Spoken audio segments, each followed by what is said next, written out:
I am here because I love my country and I love the Filipino people.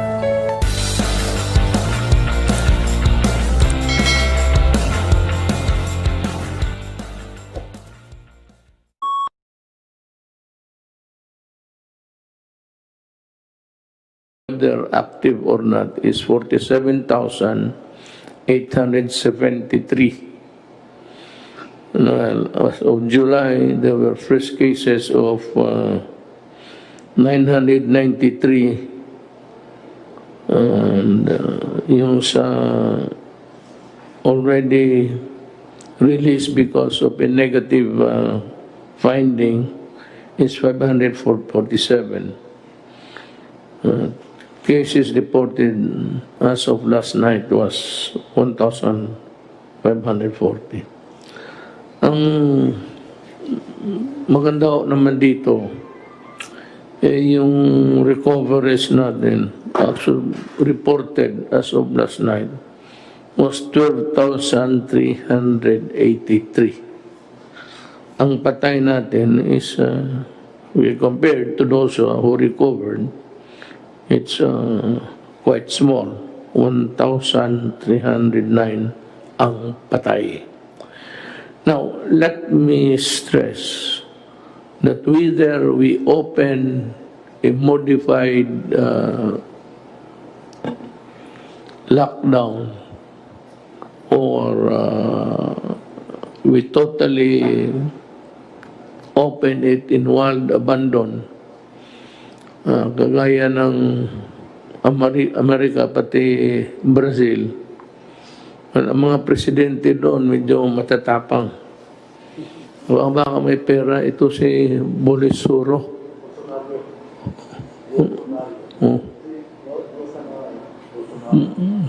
Medyo may pagka, may pagka-Trump. And devil may care attitude. Tayo hoong pobre, we cannot afford really a total epidemic or pandemonium. Mahirap tayo. Hindi tayo pwedeng sumugal. I cannot follow the example of other countries because as the experience have shown as of now, there were a lot of countries also opening up.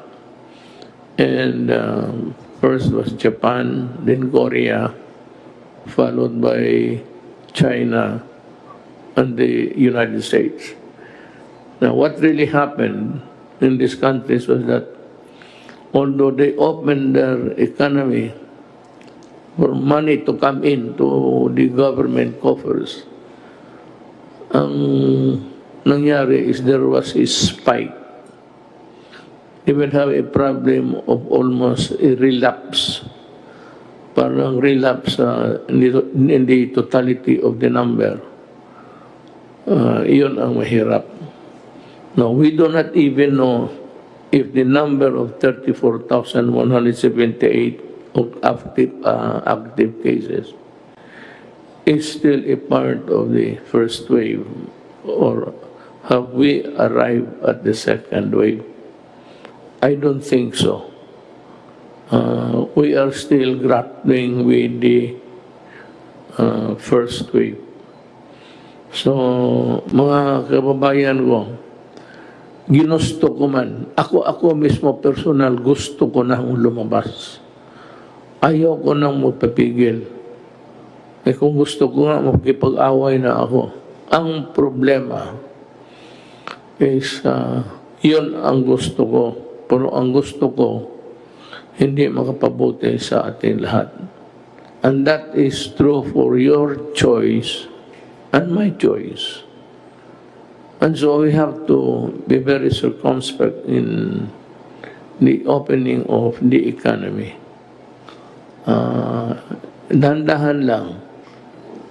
And if ever there is going to be a spike again, baka marami ang infected or reinfected, at least yung calibrated numbers of people we allow to go out would be still within manageable numbers. Because if we open the entire Philippines and thousands upon thousands of new cases would happen, then we are in deep shit. Talagang mahirapan tayo. Una-una, wala tayong pera. Well, of course, sabi ng mga doktor yan, ventilators, yung paggamit niyan is the last option of a person sick with COVID. So there are still many things that can be done. Our doctors have, in the Philippines, have, innovated some sort of just meeting the crisis halfway. Some have resorted to melatonin, others have, pero yung quinine ay talagang, this was debunked by experts all over the world. It's not really for the use of COVID-19. Now, you want to know the places which have been declared modified or there have been a change. But this is a very dynamic thing. It can change every day depending on the numbers. And of course, upon the assessment of our health authorities. So I'll give the floor to Secretary Doggett to enumerate to you the places that have been modified total noon. Ngayon, makalabas kayo, and who are the sectors of society who would be allowed a little bit of a leeway, an elbow room to move. Hindi lahat ito. Sabi ko nga, I'm sorry but I cannot really, kumbaga, bitawan ko kayo. I will remove the leash. Leash yung tali.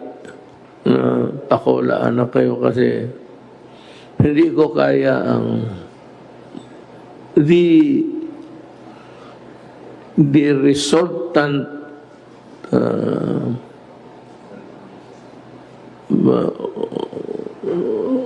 happening or the resultant end game there is too horrible to ponder. I cannot make a guess. Governance is not made of guesses. It has to be anchored on pure science. Kaya naman, malapit na. I'm confident that by our readings of other countries who have much improved their scientific study, I think that by December, meron na hong vaccine. Or at least, if not a vaccine, a medicine that could kill the COVID-19. Ako, I would prepare that we use the medicine to kill, then get the vaccine later on. So, I give the floor to you, sir. Enumerate yung ano muna, yung in according to their severity, those that are totally locked na, and those already modified para malaman ng buong Pilipinas. Kayo yung may hawak ng listahan. And as I said, a dynamic one. It changes every day. Magandang gabi po, Mr. President, at aking po mga kasamahan sa IATF and Cabinet at kay Senator Bongo. At magandang gabi po sa atin po mga kababayan. Ngayon pong gabi, ako po inatasan ng atin pong mahal na Pangulo na banggitin po ang mga sumusunod na mga lugar na sumasailalim sa ECQ, sa GCQ, at doon po sa tinatawag natin na MGCQ.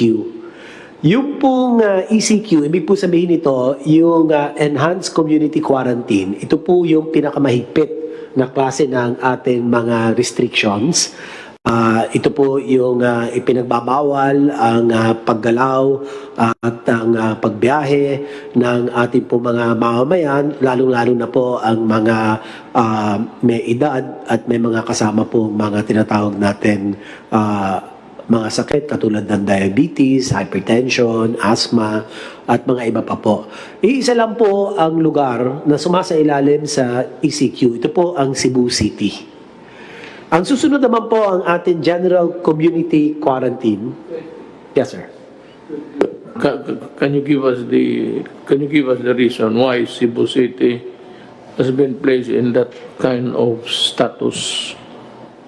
Nilagay po natin ang Cebu City under ECQ dahil po sa malaking pagtaas po ng bagong kaso ng COVID-19 at ang kanila pong noong nagpasya ang IATF at inaprubahan po ninyo, Mr. President, ang case doubling time ng Cebu.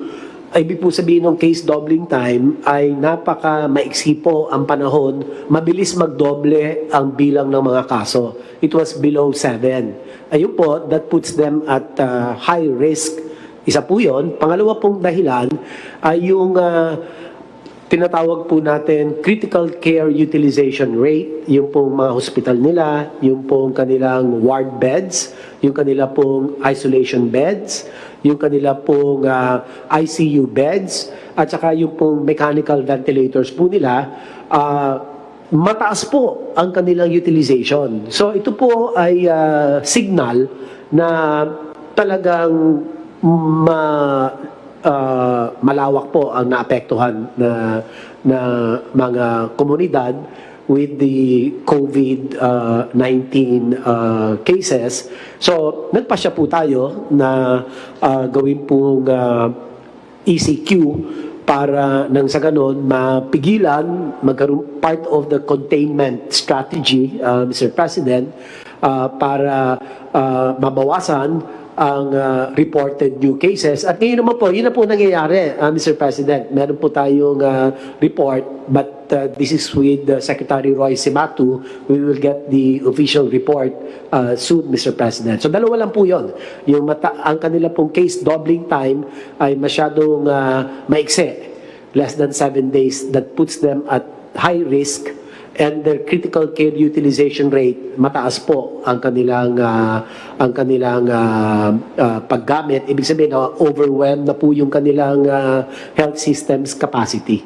So dalawa lang po kung bakit sila inilagay under ECQ, dahil nga po yung kaso nila tumalon, Mr. President, masyadong malaki po itinaas. Sir, may I just comment, if you'd allow me? Earlier in the days during the inception of the COVID-19, I had an occasion to observe different places in the Philippines. Sad to say, it is the province where I come from, and that is why I warned the residents there that they should not take it against me. We had all the warnings in place, and the police were very strict. But following the national direction, but it could only arrest so many so much. Ang nahalata po, nonchalant sila during the critical days sa pagputok nito. People were partying, gambling outside of their houses in Talisay, that's in Cebu. Basta para sa kanila baliwala. And sabi ko nga, kayong mga Cebuano, huwag kayong magalit sa akin. I'm a Cebuano and I have every reason to be concerned about the welfare of the province of my father. Ang sinasabi ko sa inyo, warningan ko na kayo noon that you Cebu guys are taking the warnings of the national government nonchalant. Maragway na hitabo sa binisaya pa. Di mapod mo. Maragway mo too. Unya, nakita na ko, from all indications, gikan sa footage, pakuhaan ako ang kamera sa gobyerno. Aba, wala yun. Marag walay warning, wala tanan. Also, muna na ikaroon. Ang akong kuhan sa inyo, higay mag-ulo. Dili to sigurong, except those who are really infected because they had to go out, they had to work, or if perchance, talagang tinamaan. Ang ayaw ko doon, sir, sa Cebuano, yung mga taong nag-iinuman, nagsusugal, pati nagparty.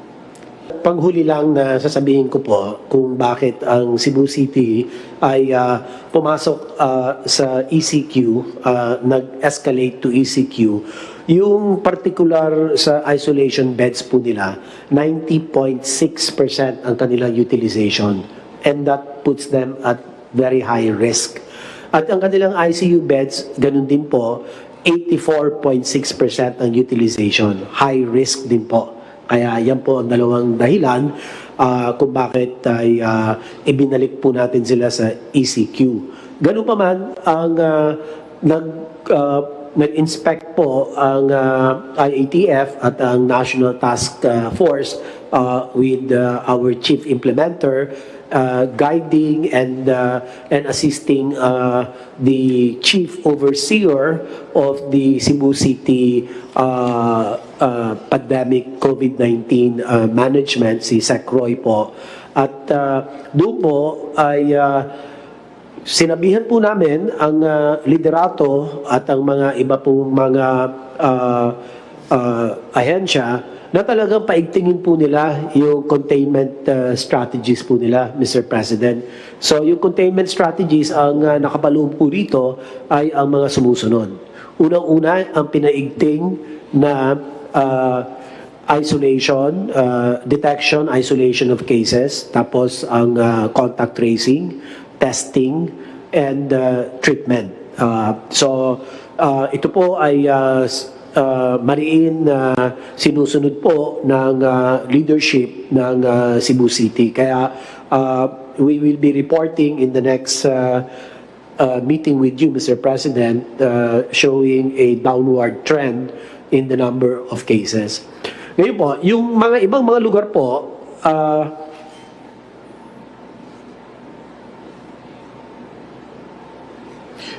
yung mga nakapaloob po sa GCQ or General Community Quarantine ay ang NCR, ang Benguet, ang Cavite, Rizal, Lapu-Lapu City, Mandaue City, Leyte, Ormoc, Southern Leyte, at tatlong lugar po sa Cebu Province, ang Talisay City, ang Minglanilla at Consolacion. Ang susunod naman po na level, lower level, less restrictive community quarantine, ang tawag po rito, modified general community quarantine with strict local action at there has to be a localized community quarantine, zoning, strict enforcement of minimum health standards, scaling up of health system capacity, such as isolation facilities of overseas Filipinos, the locally stranded individuals, as well as close contacts. The provinces and the regions under MGCQ are the following. For CAR, Cordillera Administrative Region, we have Abra, Baguio City, Ifugao, Kalinga. For Region 1, Ilocos Norte, La Union, Pangasinan. Region 2, we have Cagayan and Isabela. Region 3, Bataan, Bulacan, Nueva Ecija, Pampanga, Angeles City. For Region 4A, meron po tayong Batangas, Laguna, Quezon, Lucena City. For Region 4B, ito po ang Palawan, Puerto Princesa City. Region 6 po, o Region 5 rather, Albay, Camarines Norte, Camarines Sur, Naga City. Region 6, meron po tayong Capiz, Iloilo, Iloilo City, Negros Occidental, and Bacolod City. For Region 7, kasama po rito ang Cebu Province, ang Bohol, at Negros Oriental. Region 8, Tacloban City, Western Samar. Region 9, Zamboanga City, Zamboanga del Sur. Region 10, Bukidnon, Misamis Occidental, Misamis Oriental. Cagayan de Oro. Region 11, Davao del Norte, Davao del Sur, Davao City, Davao de Oro. Region 12 po, kasama ang Cotabato, ang South Cotabato. Region 13 or Caraga, Agusan del Norte, and Butuan City. Samantalang po ang Bangsamoro Autonomous Region of Muslim Mindanao or BARM, kasama po ang Lanao del Sur and Maguindanao.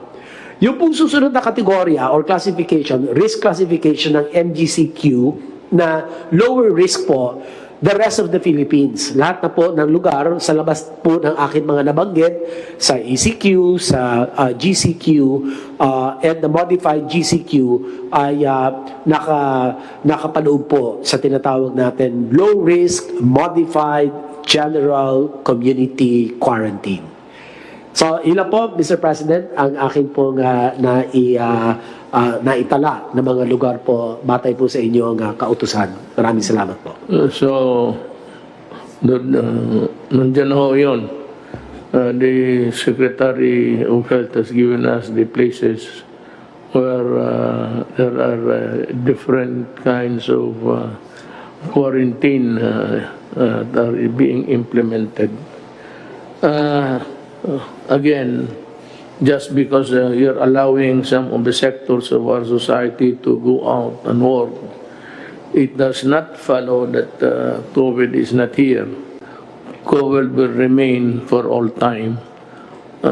The only thing that would make it useless, actually, would be the vaccine.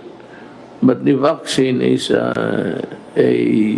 antibody produced by the body to fight. Ibang klase ito galing sa katawan natin. Yung isa naman, kung maaari yung pampatay talaga. But it does not guarantee reinfection or infection. So, I hope that we have satisfied the public of what to obey, what not to obey, when to do it, and when not to do it. Now, meron akong updates na binigay sa akin. Operations of MRT Line 3 will be temporarily suspended for approximately 5 days beginning July 7, 2020. It will only resume at least in limited operations, once testing confirms that sufficient number of personnel are negative for COVID-3. So we are very careful na pati yung those manning, those equipments there will not jeopardize or put you in jeopardy while riding the trains. There will be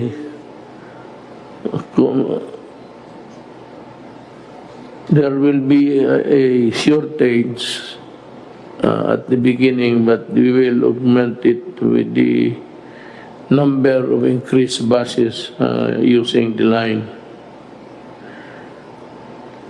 Itong suspension of non-essential travel by Filipinos is now lifted. All exit travel restrictions are also lifted. Conditions for outbound travel of Filipinos.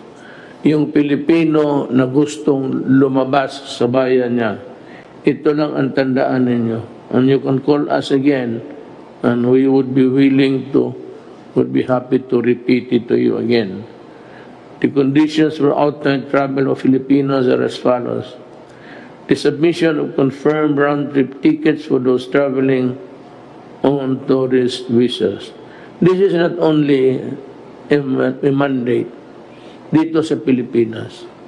Yung mga lugar na puntahan ninyo, interesado rin na pupunta kayo, tapos aalis kayo pag panahon na. Adequate travel and health insurance to cover rebooking and accommodation expenses if stranded, and hospitalization in case of infection. Medyo mabigat ito. Ewan ko how much would be added to your expenses, but itong insurance, mabigat ito. Na kung while in travel, makasakit ka. Well, the best is Blue Cross, I think.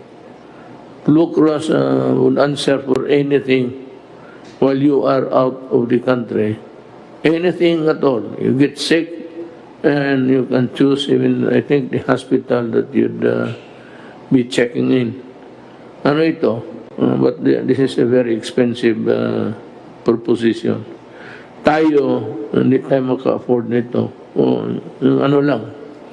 The Blue Cross is almost like a membership. Ito naman, ano lang ito, pangkaraniwan lang sa travel. Allowed entry by the destination country in accordance with travel, health, and quarantine restrictions. Ito nga eh. Kaya hinihingi na dito ngayon. Execution of a declaration acknowledging the risk involved in traveling, including the risk of delay in the return trip. This is so because COVID is still rampaging. Is there anybody who'd like, Secretary Galvez, you'd want to say something? Sir, Mr. President, our Phase 2 of the new National Action Plan has been approved by the IATF last Thursday. And in order to address the resurgence of COVID and also make an opening on the economy, we have already formulated the plan. And with your indulgence, sir, we can present it to you, sir. Well, Sir, Mr. President, it is my honor to present to you and the public the salient points of the second phase of the National Action Plan, which was approved by the IATF last Thursday. It has three imperatives. The first imperative is the people's compliance and vigilance to the minimum health standard or the principles of people support. One of the major imperatives of the NAP is the changing people mindset that the success of our campaign is basically anchored on the people's support and active participation and vigilance to strictly observe and promote the minimum health standards and disease prevention. As you have said, Mr. President, that we have to concentrate on prevention. Since prevention will not only save more lives, but also save our critical resources. Hindi na tayo, sir, kailangan magkaroon ng extensive na healthcare na pagka once na we have able to prevent it. During the phase 1 of our campaign, Mr. President, we have seen that the areas with unity of command and unity of effort, we were able to manage and contain the spread of the COVID-19. We have models like Davao City under Mayor Sara, the CAR, the Caraga, the NCR, Region 6, Region 8, and Region 1 and 2. Unity of effort and collective leadership are key to our success. Our local leaders should be with us together with the private sector. So yun po ang kailangan po natin, kailangan po magkaisa tayo po. Dahil kasi minsan pagka po hindi nagkakaroon ng pagkakaisa katulad ng nangyari po sa Cebu na nagkaroon po ng hidwaan sa politika, talaga pong minsan po hindi po sumusunod ang mga tao. And lastly, we need the capacity of the national government and the LGUs to address and manage cases in order to minimize the fatality rate and deaths. Sa ngayon po, sir, maganda po yung ating healthcare facility dahil po yung ating po, nung nagagawa po kami ng tinatawag nating averaging from June 1 to June 30, 11 lang po ang ating average death. Sa ngayon po, sa ating statistics, from July 1 to 6, 6 lang po ang ating deaths. At ayun po, nakikita po natin na if we address the rate of death, we can open our economy. Yun po ang pinaka-ultimate objective po natin, that we have to manage the death like the other countries like Vietnam and also Israel, that we were able to address that. John, you have something to say? Magandang gabi po, Mr. President. Doon po sa ulat ng ating Secretary Charlie Galvez ay binigyan niya po na emphasis ang role ng ating mga local government units. At handa po yung ating mga governors, mayors, at barangay captains para ipatupad po ang ating second phase ng National Action Plan. Ang ating pong mga local chief executives, ang ating tinatawag na magiging information managers, sila rin po ang crisis managers at sila rin po ang leader to fight COVID-19. At handa na po at makikita po natin sa buong kapuluan na maganda po ang ginagawa ng ating mga local government officials. In fact, ay tumataas po ang rating ng ating mga local chief executives sa performance po nila. Nais ko na po kayong bigyan ng ulat sa iniatas ninyo sa akin tungkol sa pag-alaga sa ating mga LSI. Ito pong nakaraang weekend ay nagkaroon po tayo ng hatid-tulong initiative at nagpapasalamat po kami sa PMS, sa office po ni Senator Bongo, ang ating mga government agencies katulad po ng DILG, DND, DSWD, DOTR, Department of Agriculture, DOH, OWA, DOT, ang Pasay City, LGU, pati po ang PAGCOR, ang League of Municipalities of the Philippines sa pangunguna ni Mayor Chavit Singson. Sa dalawang araw na po ito, July 4 and July 5, ay nakapaghatid tayo ng mga LSI sa iba't ibang region. Mula po sa CAR, Region 1, Region 2, Region 3, Region 7, sa Bohol po specifically, sa Mimaropa, Region 10, Region 11, Region 9, Region 12. At sa buong weekend po na to ay gumamit tayo ng 92 buses, isa pong barko at isang PNR train. Nakapaghatid tayo ng 4,180 LSIs. Ito po ay part 1 lang sapagkat habang nag-uusap po kami ni Senator Bongo, meron po tayong gagawin uli na another hatid-tulong program.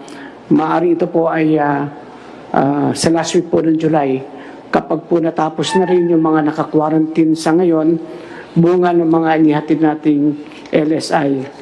At katulad po ng sinabi ninyo, wala pong LSI na matutulog sa kalsada. Lahat po ito ay kinukuha natin at dinadala po natin sa ating mga maayos na lugar.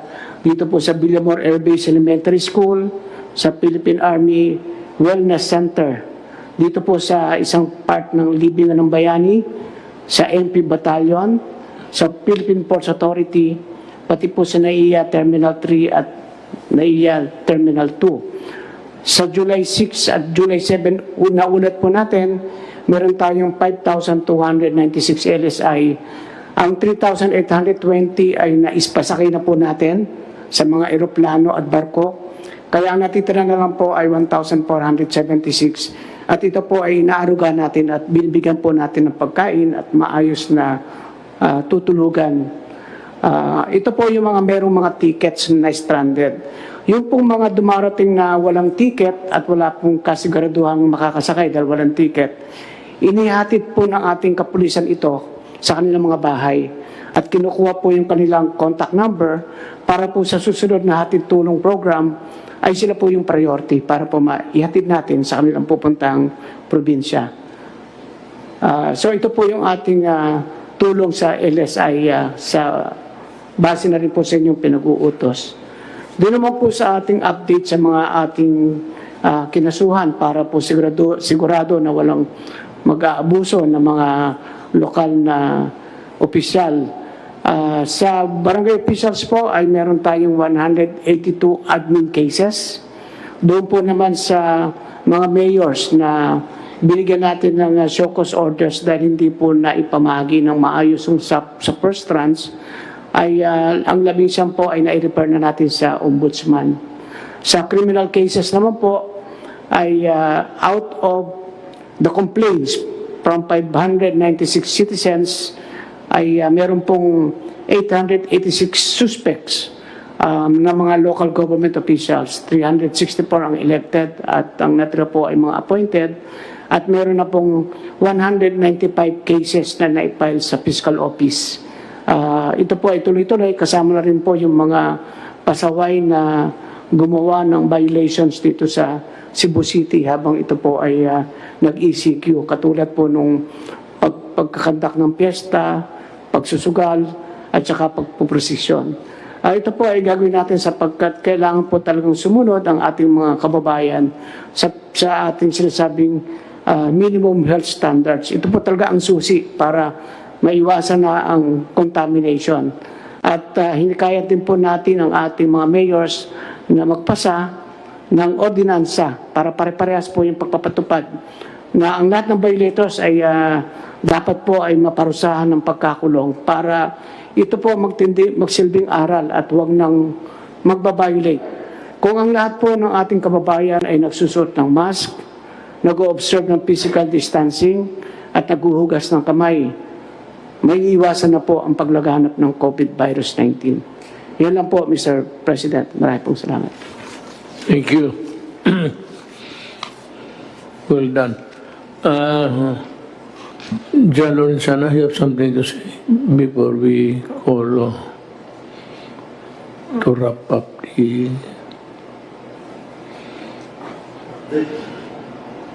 Update lang po, Mr. President, dun sa ating pinagkakaabalahan ngayon, yung mga bumabalik mga Pilipinos.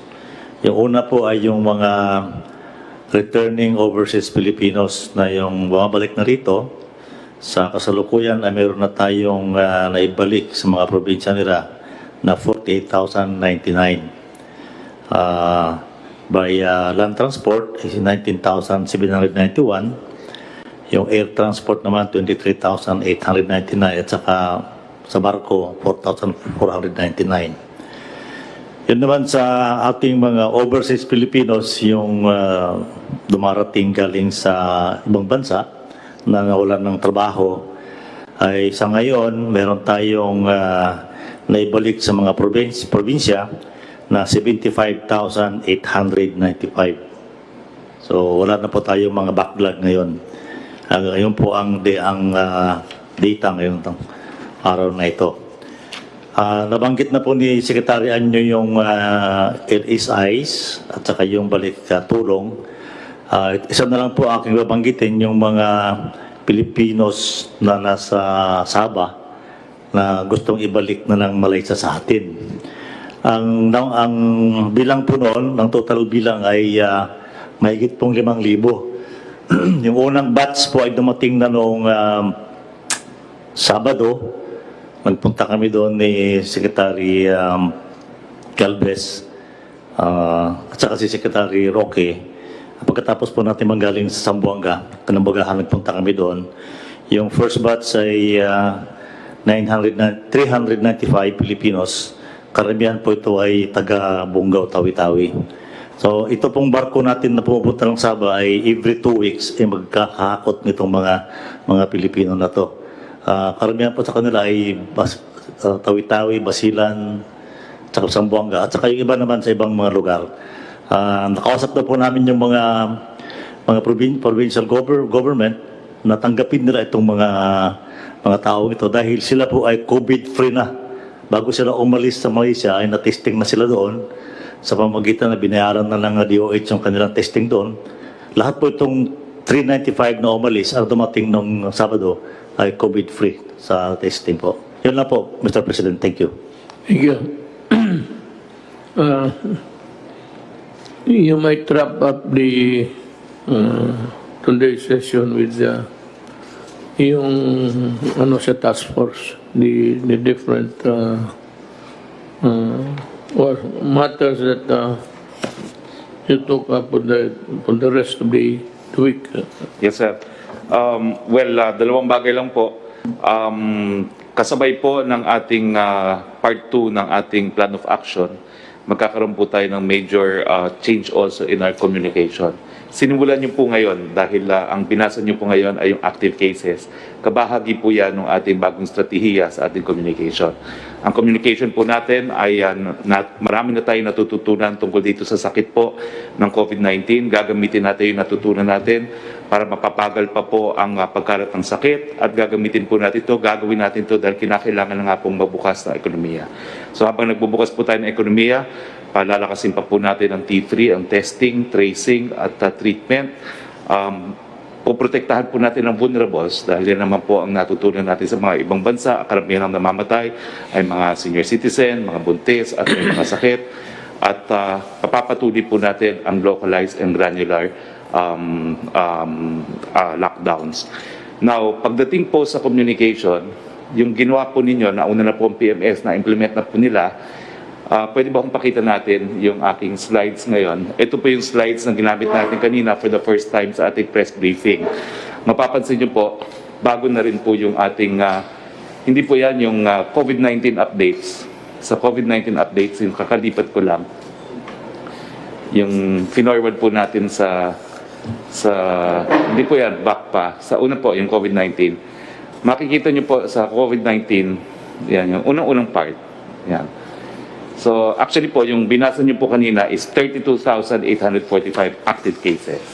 So, actually, in-implement na po ng PNS. Kaya po natin sinasabi na active cases kasi baliwala na naman yung mga hindi aktibong cases. Talaga pong tataas at tataas ang numero habang wala pong bakuna, habang walang sakit. Pero ang importante po, malaman natin kung ilan ang active cases. Sa susunod na slide po, makikita natin yung recoveries kaagad. Napakataas po ng recoveries, 12,185. At binibigyan po natin ng emphasis na ang deaths ay pakaunti po ng pakaunti, 1,303. Susunod na slide po magpapakita na in fact, ito po yung tinatawag natin positivity rate. Yung kada 100 na taong tinetesting, ilan ang merong sakit na positive sila. Ang bansa po natin ay 7% lamang. Ang benchmark po ng World Health Organization ay 10%. So we are well within po the benchmark. Tapos ipapakita po natin yung mga datos na nagpapakita na epektibo naman po ang ginagawa natin laban sa COVID-19. Ang pinaka-importante po, ito pong graph neto, itong ating mortality rate na nagpapakita naman po talaga na patuloy po bumababa. Sa katunayan po, ang ating mortality rate ngayon ay 2.9%, 1,290 as of July 5 ang ating mga death rate. Pero ang global average po ay 5.5%. So halos kalahati po tayo ng worldwide average. Pagkatapos po, i-remind natin yung taong bayan na kung hindi po tayo nag-lockdown, hindi tayo gumawa ng lahat ng hakbang, ang estimate po ng UP, kung hindi tayo nag-ECQ, meron na po sanang 3,600,000 na katao na nagkasakit. So bagamat tumataas po ang numero na nasa 40,000 plus tayo, kung hindi po tayo gumalaw ng maaga, 3.6 million po ang dapat na nagkasakit. And then, ito naman po yung mga naging gains natin dahil nga nagsarado tayo. Napainting natin yung ating lab testing capacity noong Marso 2000. Ngayon po, July 5, meron tayong 74,304 lab testing capacity, no?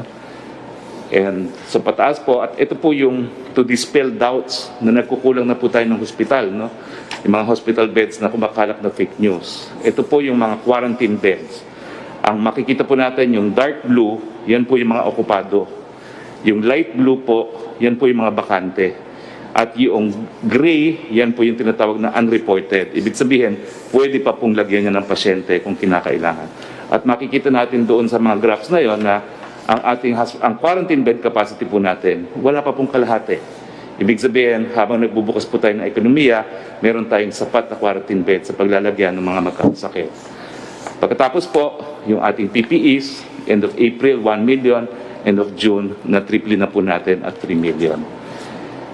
Yung ating sa NCR po, kasi sa NCR po kumalat yung fake news na wala na pong bed capacity, kinakamusta po kayo ni Dr. Sammy Ang, kasi naging viral yung kanyang memo na for internal use only.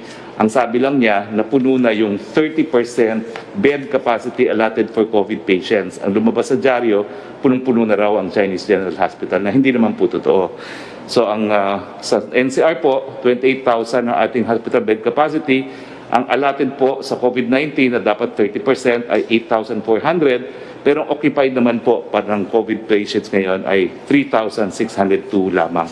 So malaki pa po, halos mahigit pa kalahati yung ating bed capacity para sa COVID. At ito naman po yung quarantine facility beds. Ganun din po, no? Gaya nung isang pinakita natin, wala pa po sa 1/3 ang okupado. Meron pa po tayong 72% available. Ang mensahe po natin, kaya tayo nag-ECQ, hinandaan po natin, pinalakas po natin yung health system natin para pagbukas ng ekonomiya, maaalagaan po natin yung mga magkakasakit na critical at severe. Pero ang trend nga po, wala pa pong 0.6 ang severe at critical na nagkakasakit. So, habang ang tao naman po ay nag-observe ng minimum health standards, so yung social distancing, wearing of mask, nag-expand ng testing at nag-localize sa targeting, pwede na po natin buksan ang ating ekonomiya. Well, ito nga po yung bagong thrust ng ating communication plan at kayo po ang #1 communication na tool ng buong Pilipinas. As we open the economy, ang responsibilidad po ay mas malaki na ngayon sa mga LGUs dahil nga po sa localized lockdown, sa mga kumpanya na pangalagaan yung kanilang mga empleyado at sa individual dahil sa pagsusuot ng mask, paghuhugas ng kamay at pagsusocial distancing. Yan po talaga ang sandata natin laban sa COVID-19. Ang statistics po, ang pagsusuot ng mask, it can lower the probability of acquiring the disease by 85%. Ang social distancing po, it can reduce the probability by as much as 80%. So, ang balita po natin talaga is tumataas ang kaso. Ito po expected habang walang bakuna. Pinaghandaan po natin to. Sapat-sapat po ang ating mga kama para sa mga magkakasakit. Pero dahil meron tayong sandata laban sa COVID-19, po pwede na natin buksan ang ekonomiya at magkaroon ng hanap buhay ang lahat. Yun lang po. Thank you. I'd like to thank everybody sa itong ating gobyerno. The gobyerno that's really the cabinet members working for the prompt response that you undertook to alleviate the plight of the stranded Filipinos. Nakakaawa talaga, and it took you just about 2 days to solve the problem. I'd like also to thank Secretary Tugani for his fast action. Alam mo, yan lang ang maibigay natin sa tao. Yung hindi masyado mahirapan ang mamamayan. And whenever there is a problem, that we try to solve it as fast as can ever be done. Maraming akong nakita doon sa trabaho ninyo, and I cannot thank you individually now, but maybe someday in the fullness of God's time, mawala na ito. So we're just waiting for the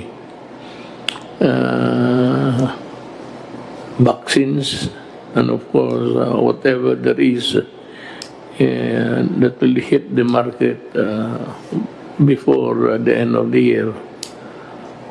Sana mawala na ito. Double hit tayo eh. We were hit double whammy. It concerned the health of the nation, pati yung economy. And the only consolation is that we are not the only one. Of course, the rich nation are better off. But at least tayo were able to stop the rampaging COVID on its tracks with our timely intervention, government, especially the medical workers. So maraming salamat sa inyong lahat. Now, if there are no other matters, urgent matters affecting the, well, let me just give a few words about the terrorism law. Ito kasi yung mga left, pati itong komunista, they think that we are always thinking of them. They don't even know that we are also thinking of other matters. As a matter of fact, they are the least that we are spending our time. Itong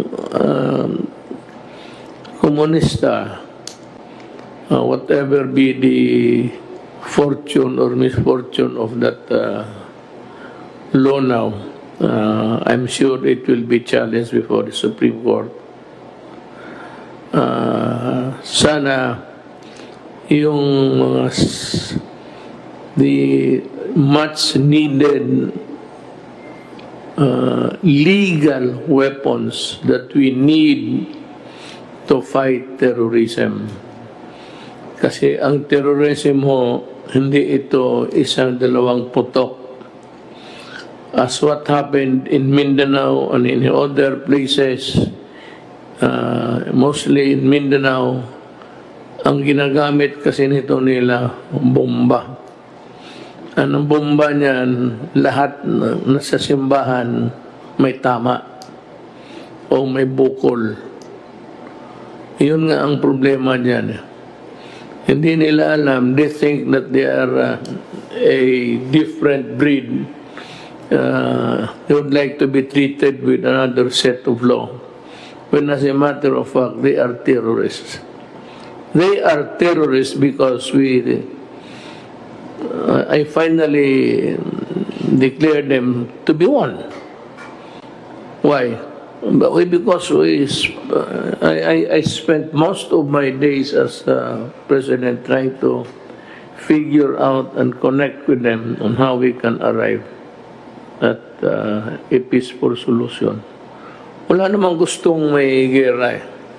Ako ayaw ko, lalo na ako, kilala ko sila, kilala ko. And it was a good rapport while it lasted. Yung na-presidente na ako, na iba na lang ang istorya, simply because in the ladder of priority, the highest sa akin would be the security of the state. Pero noong panahon ng politika, well, boto yan eh, bilangan ng boto. Naturally, you cultivate friendship with everybody. But there is always a time to be friendly and a time just to be firm. And I did my very best to produce something for the country. But unfortunately, I would not be blaming anybody now unless they would start to blame me again so that I can also blame them. Wala talaga nangyari. And for the law-abiding citizen of this country, I am addressing you with all sincerity. Huwag ho kayong matakot kung hindi ka terorista. Kung hindi ka naman sisirain mo ang gobyerno, pasabugin mo ang simbahan, pasabugin mo yung public utilities, pasabugin mo yung, well, just to derail para matumba na tuloy ang bayan. Problem is, ang demokrasya kasi election, however fractured you may say, ang ating demokrasya, or a little bit shaky. We had an election. It was a clean one. I can guarantee you, I was a participant of that election. We did our very best to present to the public. We did not commit any. Kung walang mangyari na masama, wala namang problema. Pero once you blow up simbahan, blow up mo yung marketplace, sino bang? So the right to defend itself accrues to the government heavily. Na ngayon sabi ko nga, sabi na Duterte, patay dito, patay doon. Totoo. Pag pinatay mo ang mga tao, papatayin talaga kita. Anak ka ng, iposta mo yan saan? Pusta mo sa libingan ng tatay pati nanay mo. If you do that to the people, if you kill them wantonly, then I will take it as a right to kill you. Ano ba may problema rin yung kill? Ngayon, kung magsulat ka lang dyan, kung ano-anong pinagsusulat ninyo all those years, I never filed the case. Even during the mayor, wala, hindi ako demanda. I just take it as, because that is what my father said. And it was succinctly uttered once by General Lorenzano when he was still active. Dito sa gobyerno, pilde ang maglagot. Kaya yan, kung magbasa ka, kaya hindi ako nagabasa ng mahusay magsulat. Para sa akin, bugok ka. Hindi ako nagabasa. I do not read yung sa briefer nito meron sa article about mga rappler. Skip ko yan. I do not. And the one who gave me that advice early on, when I became mayor, was Mayor Elias Lopez. It's 2 o'clock. He was the ex-mayor at the time. He said, I'll give you one good advice and remember this until you die as a politician. Huwag kang magbasa ng mga locals. Huwag kang makinig niyan sa ano. They're no better off. Malayo yan sa iyo. Kaya ganun yan sila. Kasi wala nang magawa sa buhay nila. Hanggang dyan lang yan sila. Ito kita mo kung ano nangyari dyan sa mga bright girls. Nakakaso, akala nila they can violate the law in wild abandon. Hanggang dyan lang yan. Totoo nga. Kaya ako hindi ko tanong. Hindi ako. Ayaw ko. Kaya wala akong sabi na may sinabi na basa mo ba yung ano ako, maganda hindi. Kung hindi maganda para sa akin, wag na. You're wasting your time. Hindi na kaya bilhin.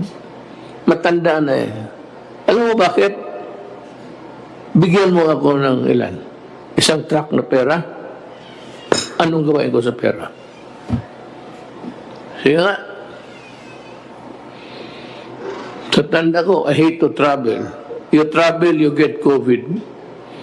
Wala akong ba rin mga koleksyon, mga rare, antique, gano'n. Pero yung military hardware, wala ako na. Hindi ako mahilig ng yung mga hobby-hobby lang. Travel, I cannot travel anymore. Yan, totoo yan. Wala na yan sa amin.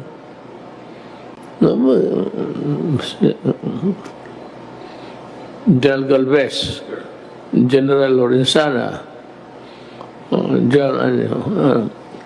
tapos they have served the country and they're still serving the country. Why would they destroy their name? Pumkano ba? Kickback. May kickback mo na 50 million? Kung sabi ka may 200 million na kickback, I won't go. Pero, huwag kayong maniwala. Yan yung mga madudumi yung isip. Yung kaagad nagre-react. Hindi nila naalaman na pagsabi may price difference, tignan mo muna yung history. So because then, if you judge us the way then one of these days, we will also judge you in the same way and with more ferocity. And it will come. It will come. Tayo mga politiko, it will come. Just be careful. Eh ako, meron ba rin akong mga, not the dossier, but I have some folders in me, given all throughout the years. You will have a dose of your own medicine. One of this. I'm not threatening you. Go ahead and expose anything about corruption in this government. Sabi ko sa iyo, kung malaki, mag-resign ako. Si Risa is a fraud. Maniwala kayo. Give us time. Too early for you to enjoy yung mga award mo. You are a fraud. Actually.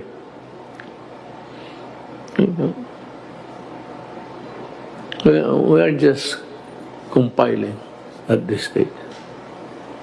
And someday in bold letters, we will show your incongruity.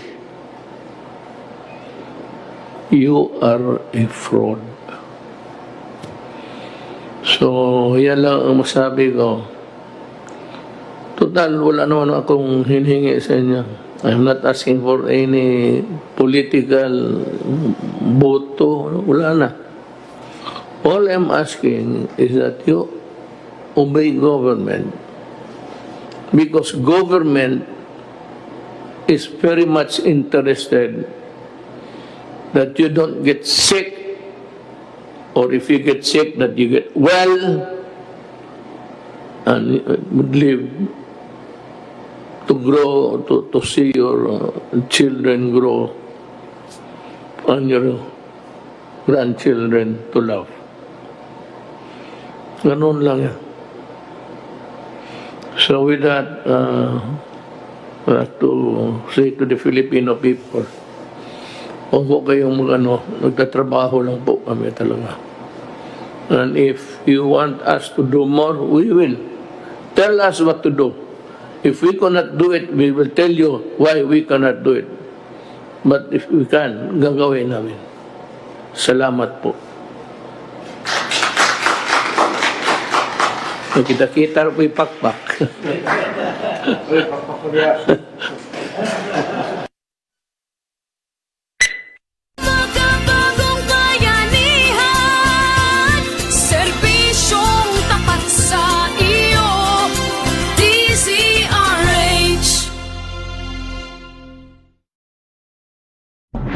Ikalat ang totoo, mga dapat alam mo na sa COVID-19.